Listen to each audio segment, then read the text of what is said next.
What's the story, amigos? This is Kino with some cool stories for today's story time. First, meet a funny frog who always forgets something. Oops, he cried. I forgot to put on my shirt. Oh, no. Join Kino and Mario Lopez for a spooky bedtime story. A horrible whiteness seemed to be moving toward me out of the dark. A shapeless, blob-like whiteness. Ghost hour, spooks hour, help! Then, Cindy Williams reads the story of a confused rabbit who doesn't know what he is. Am I a monkey? He said. Am I a koala? Am I a porcupine? Major funding for Storytime is made possible by a grant from Helen and Peter Bing, so that families everywhere can share the joy of reading with their children. Additional funding is provided by the Corporation for Public Broadcasting, by the annual financial support from viewers like you, and by the National Endowment for Children's Educational Television.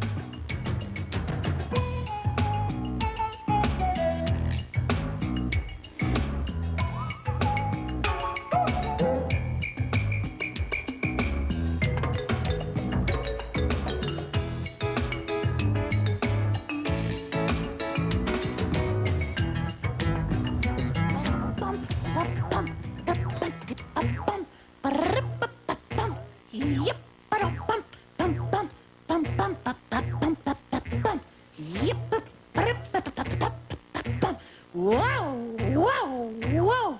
Oh, hey, guess what? My mom said that I could have a slumber party. Did I hear you say slumber party? Uh-huh. And guess what? I can invite 4 friends. Oh, that's great. Are you excited? Oh, yeah, I like parties a lot, but... But what? Well, I don't know about a slumber party. Why? Oh, I remember my first slumber party. It was great. We stayed up all night telling stories and eating popcorn. Oh, what? Wait a minute, what? What did you say? Oh, we had so much fun. Oh, I must have been about your age. Oh, I get it. Kino, do you know what a slumber party is? Well, sure, I know what a party is, but I'm not sure about the slumber part. But I'm working on it. What is it? Well, slumber parties are also called pajama parties. Oh, look, your friends are here. Let's go read a book. Oh, okay. Pajama party. Okay, now that's where everybody wears pajamas. That's easy. And before, she said that for her slumber party, they stayed up all night. So, a slumber party must be an all-night party. Yes, I figured it out. Yeah. Hey, you guys, want to come to my slumber party? Yeah! Yeah, okay, all right. We're going to have a great time. We can read a special spooky story that I have. Oh, a spooky story, huh? Well, how about a funny story in the meantime? Oh, well, you know me. I love stories. Okay, this is Froggy Gets Dressed, and you all can help me, and you at home, too, by doing what I do when Froggy gets dressed. Okay. It was written by Jonathan London and illustrated by Frank Remkowitz. It was cold. Froggy woke up and looked out the window. Snow! Snow! He sang. I want to play in the snow. Go back to sleep, Froggy, said his mother. Don't you know? Frogs are supposed to sleep all winter. Wake up when the snow melts. No, cried Froggy. I'm awake. I want to go out and play in the snow. So, Froggy put on his socks, zoop, zoop, pulled on his boots, zap, zoop, zoop, put on his hat, zap, zap, tied on his scarf, zwip, zoop. tugged on his mittens, zoom, and flopped outside into the snow.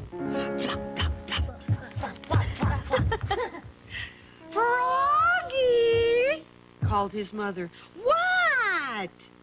Did you forget to put something on? Froggy looked down. Oops, cried Froggy. I forgot to put on my pants.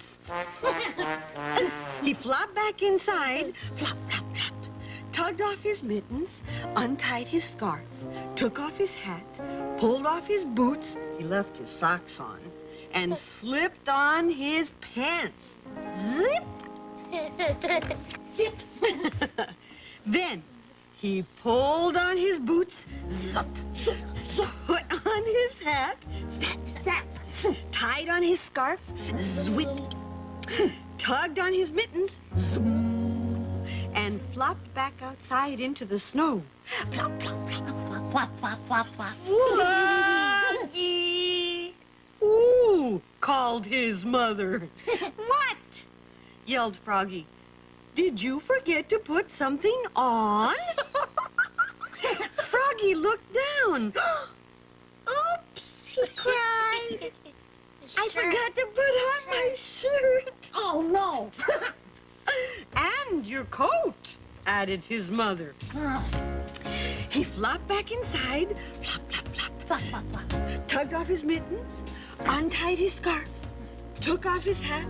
He left on his pants, boots, and socks, and buttoned up his shirt. Zoop, zoop, zoop. Zoop, zoop, zoop, zoop, zoop. Then he snapped on his coat, snap, snap, and put on his hat, zap, zap, tied on his scarf, zwit, tugged on his mittens, zoom, zoom, zoom, and flopped back outside into the snow. Flop, flop, flop, flop, flop, flop, flop. Froggy. You do a good Froggy. Froggy, called his mother. What? Yelled Froggy. Did you forget to put something on? Froggy looked down. What? He had on his mittens. He had on his scarf. He had on his coat. He had on his shirt. He had on his pants. He had on his boots. He had on his socks. He reached up. Yup, no. He had on his hat. Well, what could he be missing? The hat. Your underwear! Oh, His no. mother laughed. Oops! Cried Froggy, looking more red in the face than green. He flopped back inside, flop, flop, flop, flop, flop, flop, flop, tugged off his mittens, untied his scarf, unsnapped his coat, unbuttoned his shirt, unzipped his pants, pulled off his boots, took off his socks. He left his hat on and slipped his long johns on with a zap, zap of elastic. Then he put on one sock, zoop, zoop, pulled on one boot, zap, zap, tugged on one mitten, started to tug on the other and let it drop and said, I'm too tired. And went back to Bed. sleep. I like the story. Good night, Froggy. That was really a funny story. Well, I'm glad you liked it. Oh, you know what, Lucy? You know what? One time I put on my shirt backwards, and also my coat and my pants, everything backwards. Oh, I saw you. yeah. Well, did you turn them around? Well, no, I just walked backwards all day long.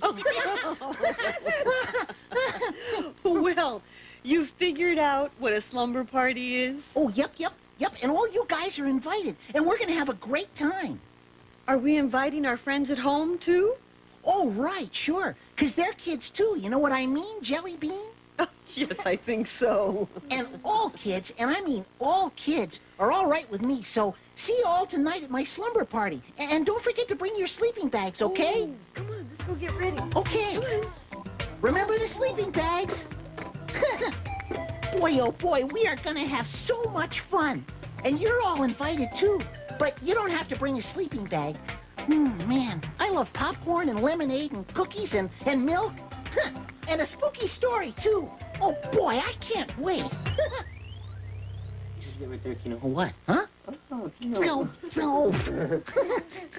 See, listen, guys, it's great all you guys made it. You know, my friend Mario is going to read a really, really good story.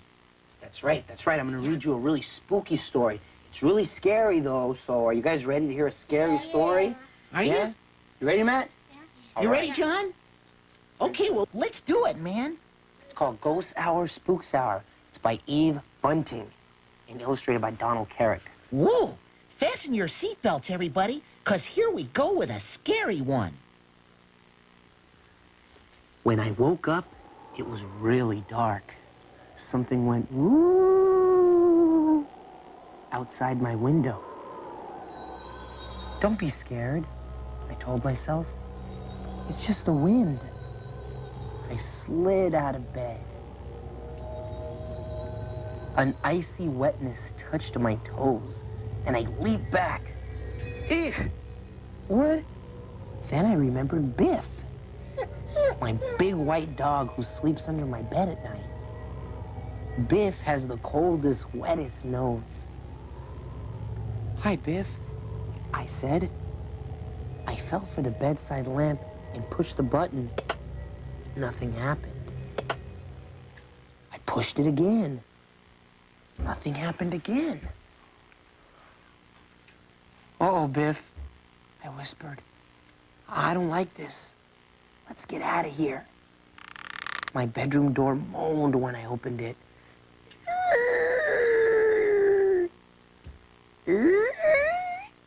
Biff moaned. It's okay, Biff, I said. I think this door always creaks. I think it even sounds louder at night. It was good to have Biff to talk to. We padded fast along the hallway to my parents' room. Mom? I whispered. Dad? No one answered. I clicked the light switch. No light again. Ooh, went the wind. Woo! I shuffled across to the bed and felt around. The sheets were warm and lumpy, but the bed was empty. Where were Mom and Dad? Ow! Biff howled.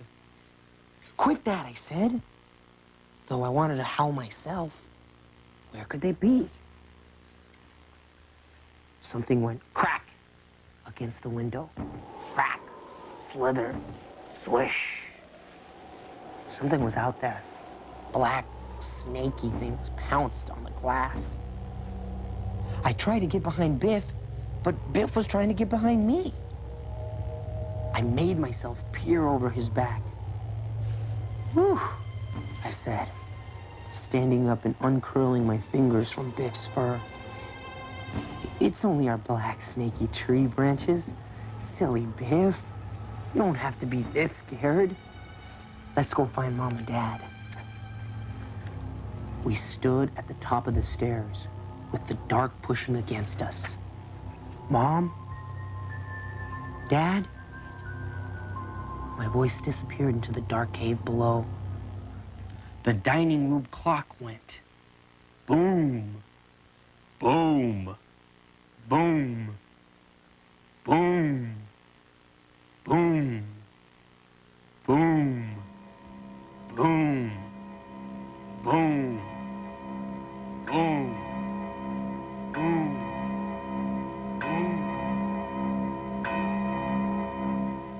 12 o'clock midnight, I said. And I thought, ghost hour, spooks hour. But I didn't tell Biff. He threw himself across my feet, all warm and trembly. In a way, I wanted to stay here too, or run back to bed and pull the blankets over my head. But here it was too scary. back there would be scarier still. Come on, Biff, I said. He wouldn't. I gathered him up, but he made himself heavy, and he was hard to hold on to because he was shaking. Parts of him kept slipping as I carried him down the stairs. Tick, tick, went the big clock. Swish, swoosh, went the pendulum. Clatter, rattle, shuffle, shift, went the dead leaves against the house. Through the long dining room windows, I saw a smoking moon with clouds piled high against it. Our table seemed monstrously big. Chairs were humped back, clawed and crouched around it. Oh! Biff moaned. My heart gave a great jiggle. A horrible whiteness seemed to be moving toward me out of the dark. A shapeless, blob-like whiteness. Ghost hour, spook hour, help! I yelled, dropping Biff in a heap and leaping backwards against the table. Apples and oranges from the fruit bowl thudded past me to plop on the rug. Help! The blob-like whiteness yelled, dropping the front part of itself and leaping back too. Biff was squirming to get below the table. The front part of the blob squirmed for the table too.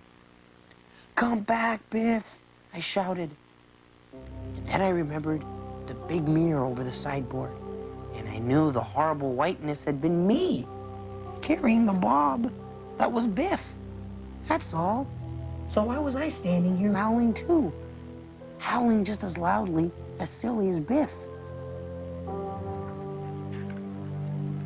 The dining room door burst open and a voice said, Jake, is that you? Dad! I ran and jumped up on him, and Biff ran and jumped on him too. Hey, Dad laughed. His arms closed around us. I'm overflowing, he gasped. I felt the scratchiness of his cheek and smelled his bad smell. Biff's tail whipped against my legs. Mom was behind Dad holding a candle.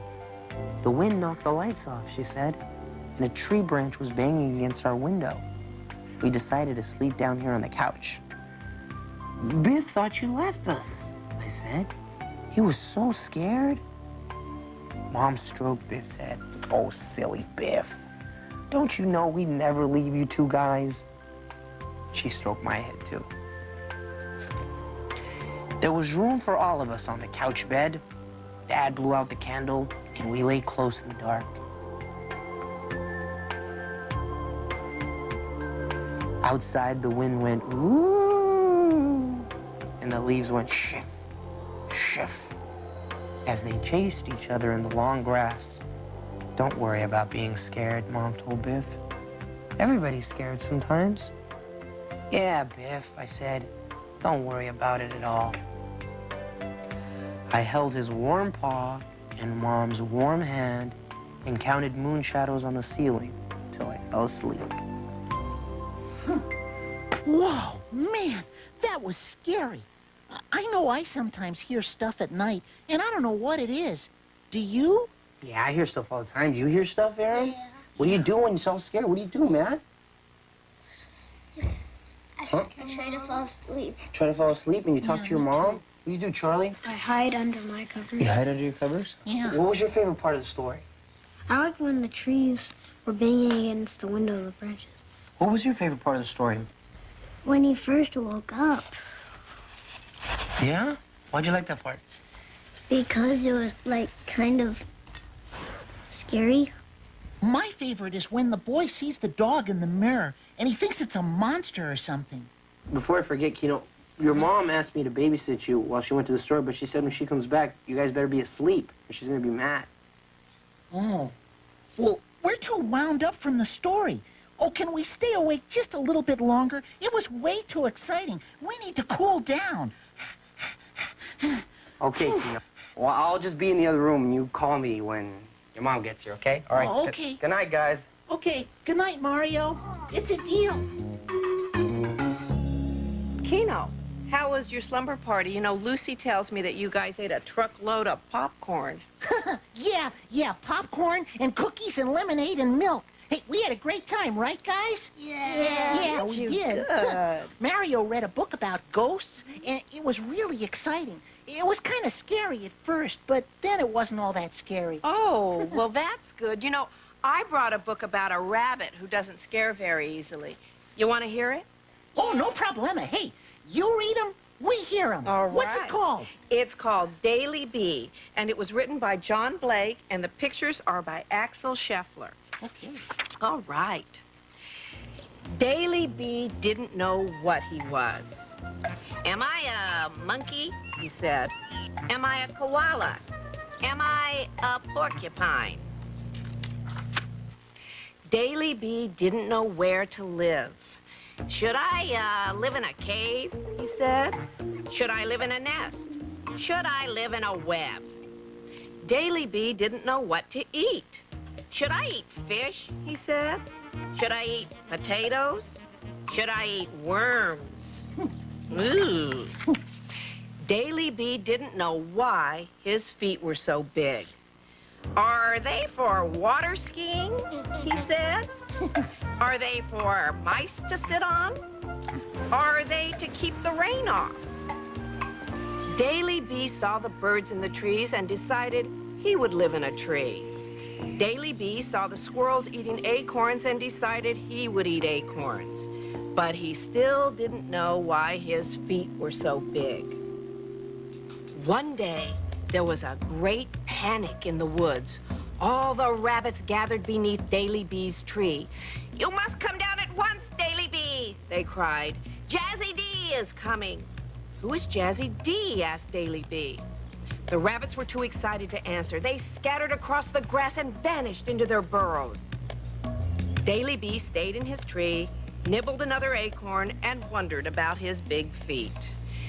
Jazzy D crept out of the bushes. Her teeth were as sharp as broken glass, and her eyes were as quick as fleas. Jazzy D sneaked around the burrows, but there was not a rabbit to be seen. Jazzy D looked up. Daley B waved. Jazzy D began to climb the tree. The other rabbits poked out their noses and trembled. "Hello," said Daley B to Jazzy D. Are you a badger? Are you an elephant? Are you a duck-billed platypus?" Jazzy D crept closer. "No, my friend," she whispered. "I am a weasel." "Do you live in a pond?" asked Daley B. "Do you live in a dam? Do you live in a kennel?" Jazzy D crept closer still. "No, my friend," she hissed. "I live in the darkest corner of the woods." "Do you eat cabbage?" asked Daley B. "Do you eat insects? Do you eat fruit?" Jazzy D crept right up to Daley B. "No, my friend," she rasped. "I eat rabbits. Rabbits like you." Daley B's face fell. "Am I a rabbit?" he stammered. Jazzy D nodded and licked her lips and leapt. Daley B didn't have time to think. Quick as a flash, he kicked out his massive feet. Jazzy D sailed through the air far, far away, back where she came from. The other rabbits jumped and cheered and hugged each other. "You're a hero, Daley B," they cried. "That's funny," said Daley B. "I thought I was a rabbit." Ooh, you like that, John? Good. Good, huh, John? Yeah. Yeah. So, what do you think about Daley B? Is he a rabbit or a hero? Or a hero?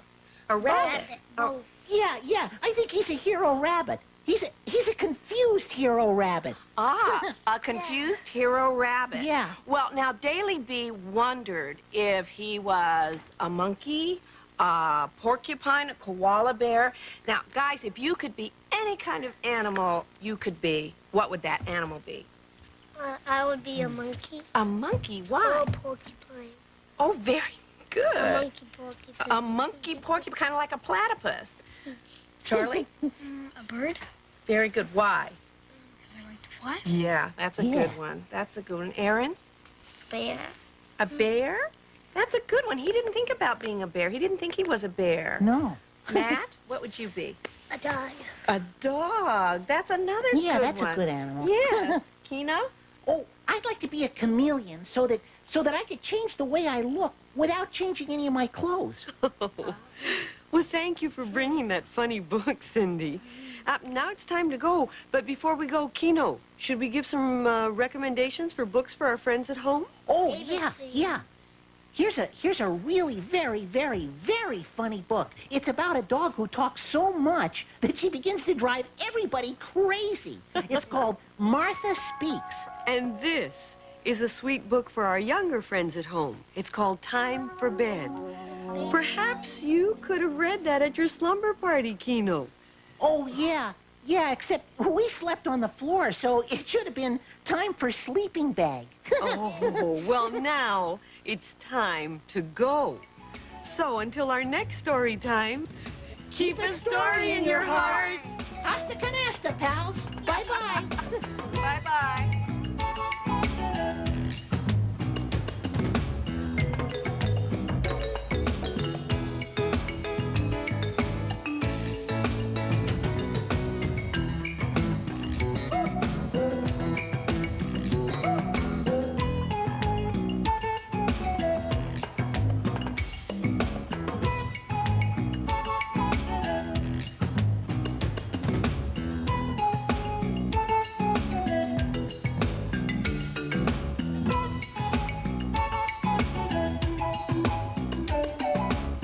Today's Storytime books are Froggy Gets Dressed by Jonathan London, illustrated by Frank Remkowitz.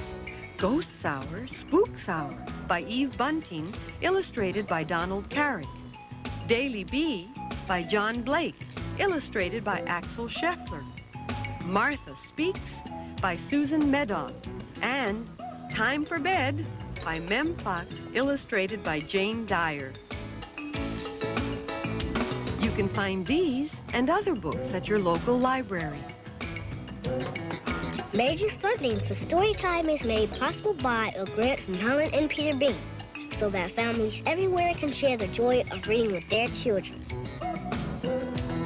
Additional funding is provided by the Corporation for Public Broadcasting, by the annual financial support from viewers like you, and by the National Endowment for Children's Educational Television.